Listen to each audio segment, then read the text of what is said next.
I've made a similar video to this before, last year after my birthday, in which I was gifted a lot of books, and I really enjoyed thinking not so much about what the books I actually received, because of course I get excited for all books that I receive, but what do those people who gifted me those books kind of think about what I would enjoy and why they might think about that. So I'm kind of going to do the same thing in this video, in which I'm going to show all the books that I was gifted for Christmas and then think about the people who gifted them to me and then perhaps why. So let's start with the books given to me from my dad.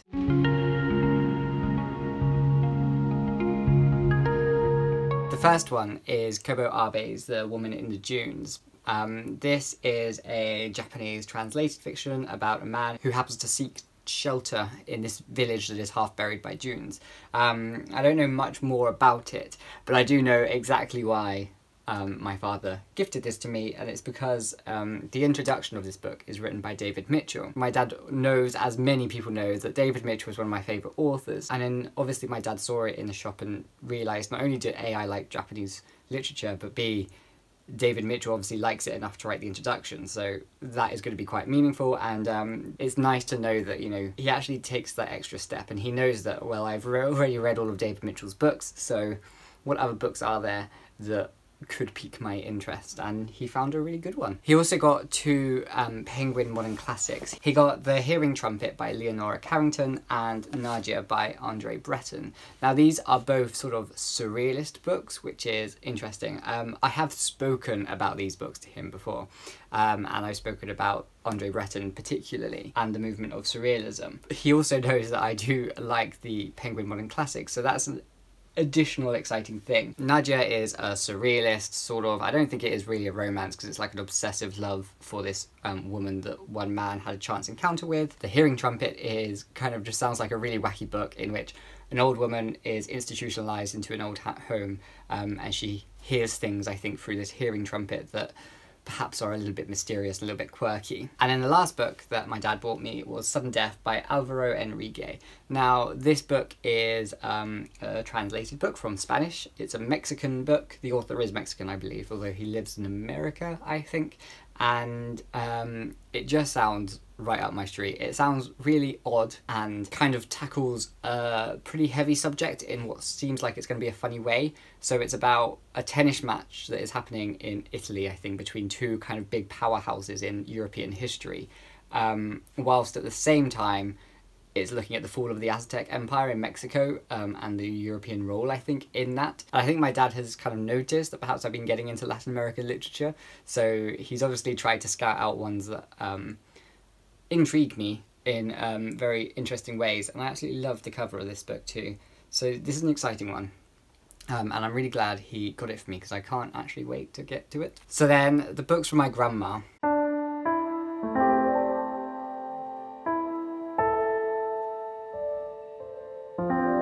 With my grandma, I actually gave my grandma like a list of books, which I don't tend to do. But I gave her like a list of 10 or so books, because I don't want to know which ones I'm going to get. And I think with my grandma, she bought me books that interest her also, which is really nice. So books that she knows will interest me, but ones that she actually thought about and considered too. So the first one is Eat, Pray, Love by Elizabeth Gilbert. Now I specifically wanted the Bloomsbury Modern Classic because I just loved this series of books that are just so beautiful. Didn't enjoy the book because I've already read this one, didn't like it. I think you all know what it's about, but it definitely has that sort of travel aspect that my grandma really enjoys. Within our family, myself and my grandma are the travellers. My grandma's been to a ridiculous amount of countries. She keeps like a little book of every country she's ever been to, and I don't think I could ever compete with all the places she's been. And she's been to, I think, 2 of the 3 places from this book, so it's lovely that, you know, she and I share this sort of travelling aspect. And the other book that she got me was The Constant Nymph by Margaret Kennedy. Now this book, I don't know much about. It's like a vintage classic, so it's I think it's a modern classic more than an actual classic, but it's kind of set in the Swiss Alps, with just this madhouse of a really like odd family. That's kind of all I really know about it, but I think she got this book for me because my grandma is like away with the fairies half the time. She's an absolutely hilarious character who does what she wants, and absolutely love sort of fantasy ideas and ideals, and kind of I think this book, when I read the synopsis, it very much sounded like the sort of book that would capture my grandma's imagination, and I think she was excited about that, so then was excited that I would be interested in something similar to her. So the next books are from my stepbrother, Sebastian.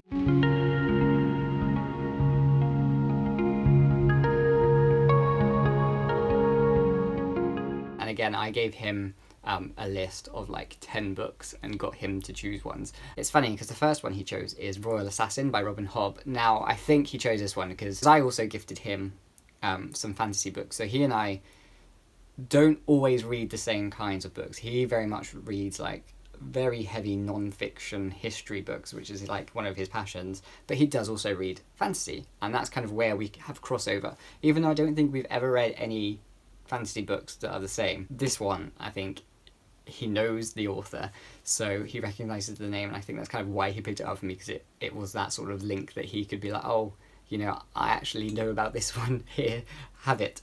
And the second one that he also bought me was 3 novels by César Aira. Now, this one, he actually explained, he was just like, oh, I thought I'd buy you this one because it's 3 books in one, which is just like an additional bonus, which, yep, it is additional bonus. César Aira, he writes sort of like novellas more than novels, I guess. They're very short.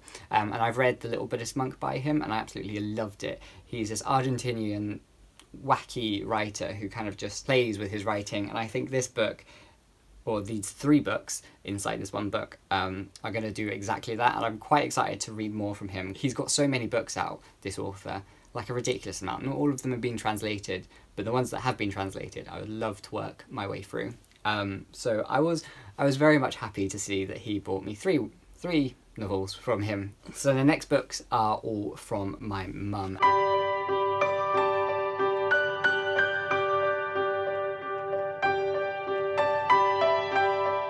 It's quite funny because my mum obviously buys her books from the shop that I work at, so obviously she had to kind of do it when I wasn't working, so that I wouldn't know.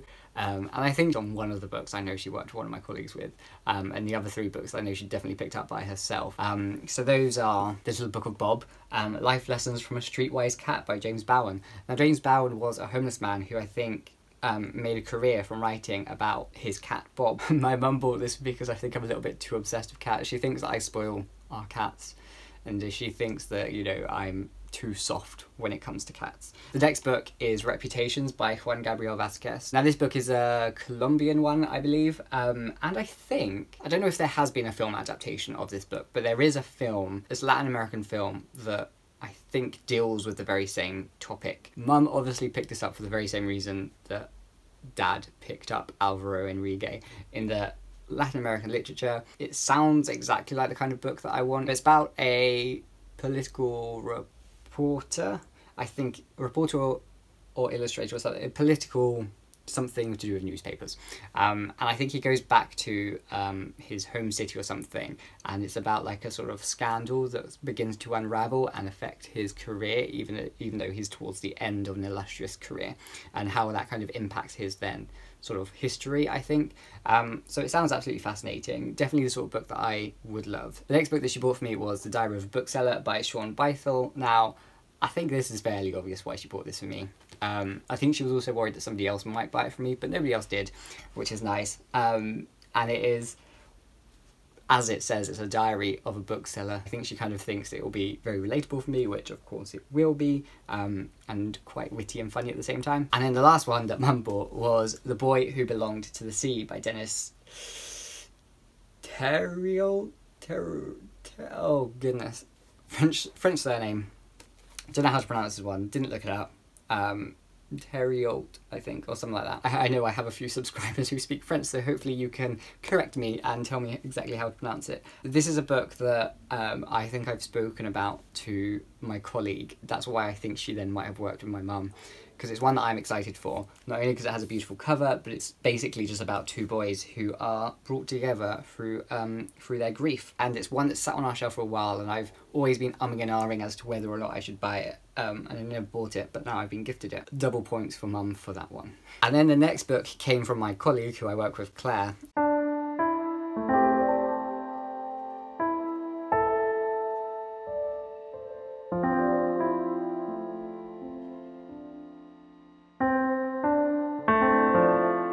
We weren't really supposed to be doing gifts with each other. We kind of said early on that we probably wouldn't do presents. I don't think I even gave her a card actually, which is pretty embarrassing. But she bought me The Fox at the Manger by P.L. Travers, who is the author of Mary Poppins. I've already read this book. I read it on Boxing Day because it's a short, very sweet book. Obviously, the reason she bought this is because of the fox. I think it's kind of been a bit of a theme this Christmas, is that people have cottoned on that I like foxes. It's like a retelling of the Nativity, but not in the way that you might think. It was just a very sweet kid story about what a fox could bring to Jesus, and sort of like just about the personality and traits of a fox, I guess. And I actually really enjoyed it. It was a very sweet book, and I can absolutely see why she gifted it to me, which I guess leads on to the book that I got from Ashley.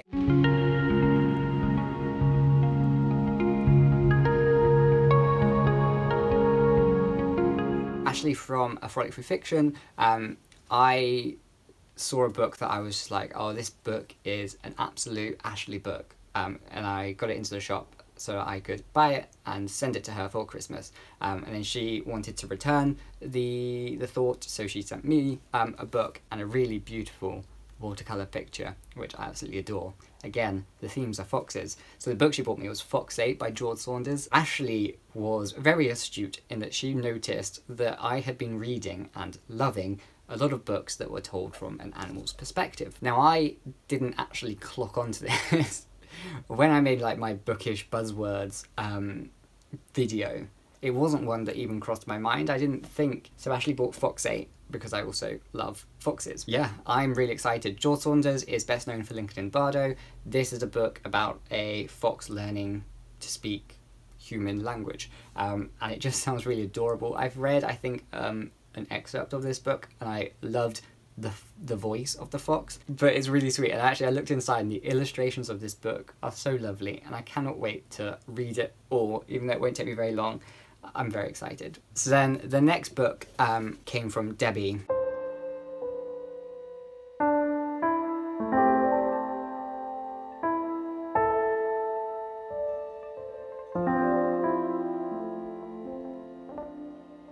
Again, there were a few books that I really wanted to gift to Debbie for Christmas, so I let her know, and then she wanted to return the favour, and we ended up kind of like making little packages. Debbie's was much more like a care package with all these really wonderful things, not only that kind of like represent her and New Mexico, but also things that she knew that I really loved. And the book that she included was Every Heart a Doorway by Shaun and McGuire.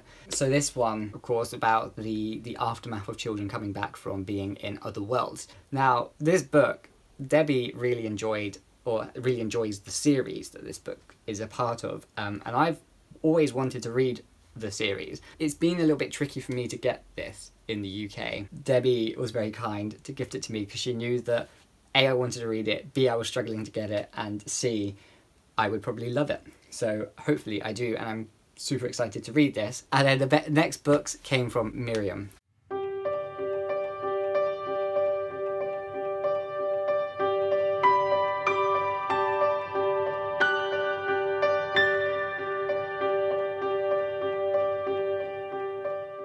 Miriam and I also did like a present exchange in that we had a budget and we wanted to like surprise each other with things that we thought each other would like, but also things that kind of are us in the packages. So Miriam created a very lovely package with lots of really nice things and some sweets, which I really love, these like fizzy strawberry laces, but that I can't eat because they've got gelatin in. So she bought ones that don't have gelatin in because I can't really get them in my hometown. But also the books that she bought me by Grand Central Station, I Sat Down Wet by Elizabeth Smart.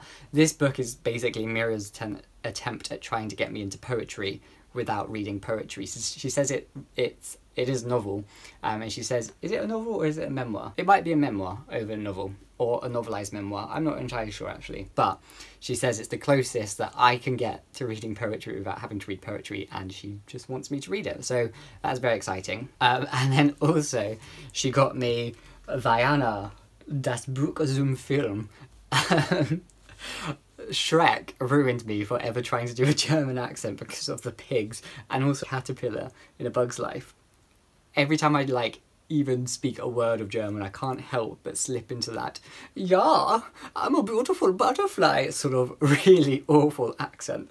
But anyway, this is the novelization slash illustration book of Moana, which, fun fact, I think, Davide told me this, Vaiana in many European countries is called Vaiana because Moana is a famous porn star, and so they didn't want children Googling Moana and finding porn. Miriam wants me to learn German. I obviously don't know German.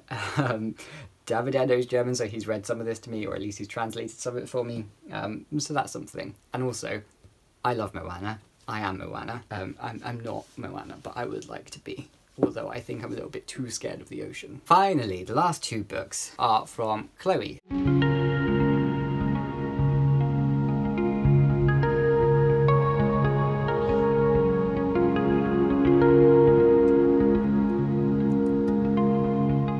My friend the librarian. I keep on calling her like my friend the librarian.